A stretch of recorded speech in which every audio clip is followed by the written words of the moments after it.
Okay guys, we are back on. We are near the gun platform, so we are near the, what would this be called in the boat?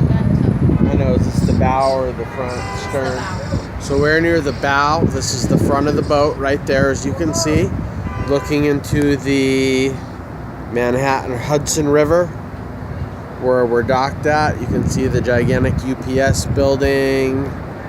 You can see World Trade One way down there, and if I turn around, you can see 16 millimeter anti-aircraft guns that still have charred, blackened residue and holes in them from probably firing so hot and so many rounds.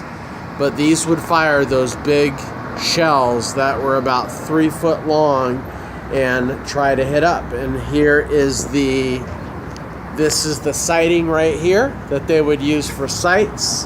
They had pedals right here, I believe, to move this thing around. It would move it into different positions. Here is the seat. Let's see, 40 millimeter quad gun mount. Here's a look from the rear at the gun mount.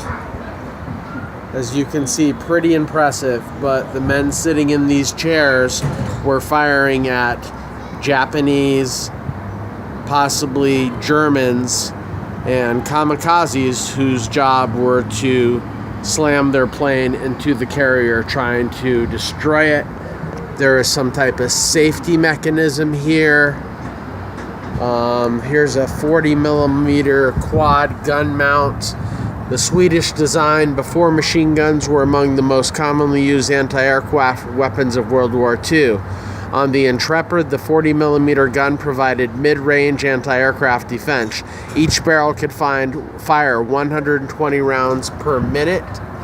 Each shell weighed about 2 pounds. Typically, the 40 millimeter guns engaged enemy aircraft at a range of about 4,000 to 5,000 yards.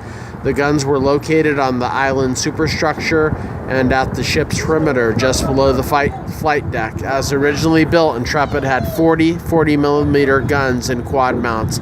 By the end of the war, the number of 40 millimeter guns increased to 68. During modernization overhaul in 1952 to 1954, all the guns were removed. They were replaced by more powerful 3-inch 50 caliber guns, which are on tanks and Humvees, and it's one of the military's main go-to right now is the 50 caliber, as you both know. I'm going to actually go up and take a seat in one of these and test it out.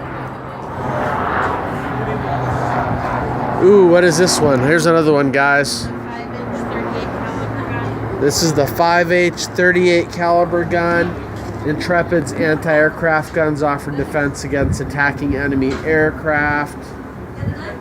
This had long-range defense. The gun could fire 4 types of shells, which weighed about 55 pounds each. Shells could be equipped with proximity fuse that exploded in the midst of aircraft formations and without requiring a direct hit. The 5-inch gun had a maximum range over 17,000 yards. The ship was decommissioned in 1943 with 12 5-inch guns. During 1965 refit, nearly all the ship's anti-aircraft weapons were removed, leaving just 4 5-inch gun. The 5-inch gun was the only type that remained on board for the Intrepid's commission. As you can see, it has the Marine. This is the Marine emblem, anchor, and globe. Not as detailed as you see today, but that's what they painted on it back then. Here is the gun barrel. Wow, this is very long.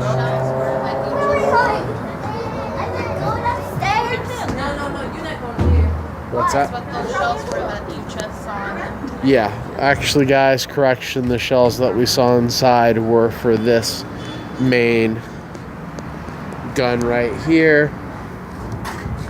Here is a manually operated 20 millimeter Orlikon gun.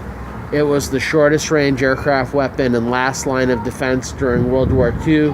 Crew members knew Japanese aircraft were getting precariously close to their position when they heard the ship's guns open fire. The guns could fire 450 rounds per minute at a maximum effective range of 1,000 yards. As originally built, 46 20 millimeter guns had single and twin mounts. As the world progressed, the Navy found that 20 millimeter guns did not provide enough firepower to stop most crash diving kamikaze aircraft. The Navy removed most 20 millimeter guns by 1952. Here is a photo of then damage to a 20 millimeter gun following a kamikaze attack in 1944. So here is this gun here, guys. Caution. Chamber lubrication must be filled with oil each time ammunition is loaded in box. So the ammunition was loaded into this box and fire away.